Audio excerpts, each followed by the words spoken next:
I'm Gary Venner, Managing Director of IFA Acquisitions, and I'm joined by Alex Cannon, Partner of Herrington Carmichael, where we continue our informative question and answer series under our YouTube channel to provide top tips when selling an IFA business and an insight into the legal processes when buying or selling an IFA business by two industry experts. The title of the next video is coming up on screen now. And I guess one of the things that we've all seen over the past few years is sort of changes in regulation.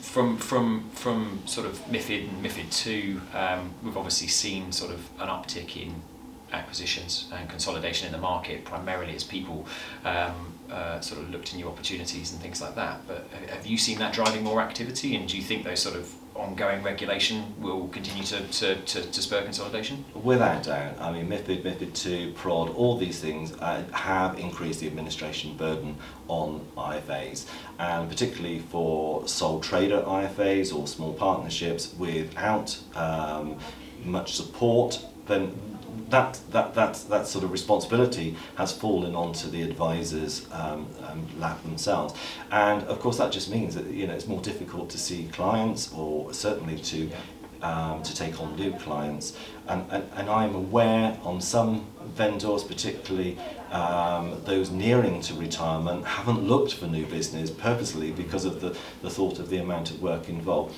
So it definitely has increased the number of IFAs that have made a decision to start looking at retirement and exiting the market. Yeah, no, and I think that's consistent with what we've seen, as you say, people who are reluctant to take on new business despite there being an abundance of it out there for them, particularly where they've got a reputation perhaps in a particularly niche community, or they look after to clients in a particular geographic area. Actually, it's that sort of concern about being able to do the admin and the compliance that's saying to them, no, I've just got to kind of keep what I've got. Yes. Really, and despite actually wanting to take on more, sometimes that gives them a different opportunity. Absolutely. And talking of regulation, obviously one of the spotlights that we've all seen over the past few years is defined benefit pension transfers, and obviously the political side of things is driving a lot of scrutiny, I think rightly so in most cases. Yes. from the regulator and the industry as a whole.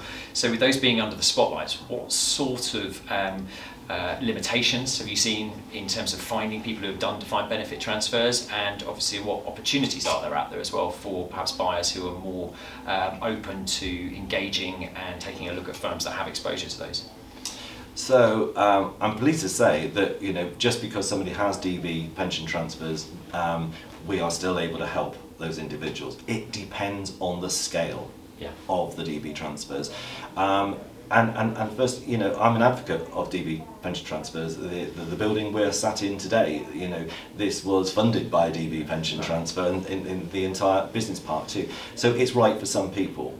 And I think it really does depend on the number and the percentage of full total funds under management, how much is in DB transfers. That will lead us to decide whether somebody is just going out there and marketing to DB transfers for everyone, and they're not for everyone. Yes.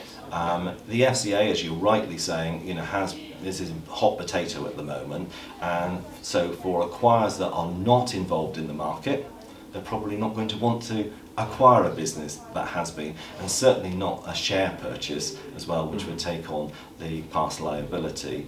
But for many firms who do have DB pension transfer permissions, so they would look at the vendor's business and want to see what processes have been followed, basically, to make sure that they fit their own due diligence standards that would be by their own compliance managers. And if that's the case, then there's definitely an opportunity to sell those businesses.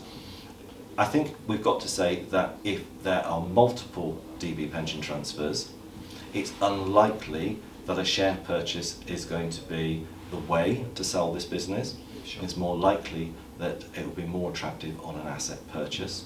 My sort of red lines is usually between 5 and 10% of the total funds under management. And again, it doesn't mean to say that a business above those figures is going to be ruled out. It just means that we really would want to have much more in-depth look at the transfers themselves. And that's interesting context, as you say, in terms of the where you see that sort of line being, just from experience of talking to different buyers as well, because everyone, as you say, will have their own different tolerance to it, and it will depend on the makeup of the percentage of funds under management, as you say. But what we've seen as well is the buyer and their background to it as well, where you've got the sort of, dare I say it, sort of newer wave consolidators that are perhaps more sort of cautious, I think it's fair to say, in terms of their approach, because they are on a sort of buy and build strategy. They will take a slightly different view to it, to sort of what I would class as sort of a small or sort of mid-sized firm who is making a sort of strategic acquisition, because they can perhaps evaluate the risk differently. They're not ultimately looking for an immediate exit as well, so they value, I suppose, that part of business and consider the risk, I suppose, in a slightly different way. Where you're seeing sort of businesses that have defined benefit pension transfer exposure, you mentioned that a lot of them tend to look towards sort of asset transfers as well as a potential opportunity. Yeah, there's a lot more transactions that do look at an asset purchase. However, what I would say is we still do a lot of share purchases for businesses still with DB pension transfers as well. Some people think that, well, if you just buy the assets, then there's no risk to the acquirer. But however, you know, there's still a reputational risk that some acquirers will not want to be involved with. And those are particularly where their own exit, they might be considering a flotation themselves, etc., within the next, say, 3 years. And these sort of things can be skeletons that come out of the cupboard later on. So definitely, you know, everybody will go into DB pension transfers with their eyes wide open, or if you don't, you know, that would be a silly move. Absolutely. I think you're absolutely right. It's a common misconception, I think, that people think the asset sale is the sort of perfect cure if you've got, whether it's DB risk or any other kind of advice risk that's sat there that a buyer might not be too keen on. But when you look at the FCA's view on sort of subsequent deauthorisation and shutting those firms down, it's far from perfect. So I think back to your original point in terms of about having information, being candid with it, you know, is certainly what we see the most successful way of managing to still get a sale through, where you've got a business that does have some exposure to that or similar types of advice. Yeah, definitely. So of course, one of the other things that we've been seeing in the sector that's caused a lot of angst and sleepless nights amongst lawyers, buyers, sellers, brokers and advisors is the FCA's turnaround times on change of control applications, which, as we both know, impact share transactions. Yeah. So there's obviously no end in sight to the sort of delays, and from what we're seeing, the time periods are much greater than normal. What are you seeing at your end, and how are you trying to sort of manage that longer time period that's taking when you're talking to buyers and sellers at the beginning of the process? Yeah, well, there's literally nothing we can do to help speed up that process. So managing expectations is the important thing, and I think that needs to be done right at the very beginning. This is what's going to happen. You know, the FCA quote 60 working days, which is basically 90 days, and pretty much we don't see the you know, the actual change of control application, the section 178, even looked at until nearly that 3-month period is up. So and you know, there's lots of concern, is this a buyer's thing or is this a seller's thing, and really this is the FCA, there's nothing you can do about it. The benefit to the vendor, of course, with a share sale is the business asset disposal relief. Yeah. And you know, it just needs to take its time, and that will happen. Exchange and completion really helps, I think, here in these contracts, because the terms are agreed. It's just waiting purely for that change of control to be signed off.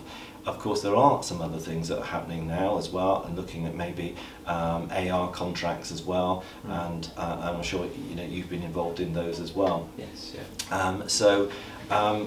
Yeah, but you know, it is going to take what it takes, and if we look at a firm that's actually registering for directly authorised permissions now, then that can be even longer. I think that's what we need to bear in mind.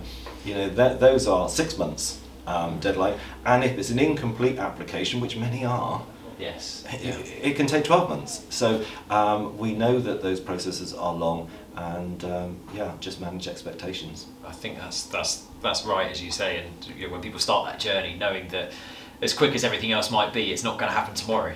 And one of the And things... don't blame each other. No, exactly, yeah. But the split exchange and completion, we're seeing an increased uptick in that as well from a legal document perspective. I think if we went back probably even sort of 12, 18 months, actually we were seeing the vast majority, probably 75, 80% plus of transactions being done on a sort of a straight signing and completion basis. Yes. But now, because of those backlogs and the sort of desire to get everybody committed, we're seeing a number of exchange and completions. So I think that's the best way to try and combat that. Yeah, I definitely agree, and I certainly encourage the exchange and completion. Everybody knows where they stand then. Yeah. There is a commitment on both sides, and unless there's something glaringly obvious, these will get signed off. You just have to wait the period of time. Yeah, no, very much so. Subscribe to our YouTube channel and switch on notifications so that you won't miss our next video in this series of top tips when buying or selling an IFA business, and an insight into the legal processes by two industry experts, me, Gary Venner, MD of one of the UK's largest specialist brokers in IFA Acquisitions, and Alex Cannon, partner from Herrington Carmichael, who are leading commercial lawyers specialising in IFA mergers and acquisitions.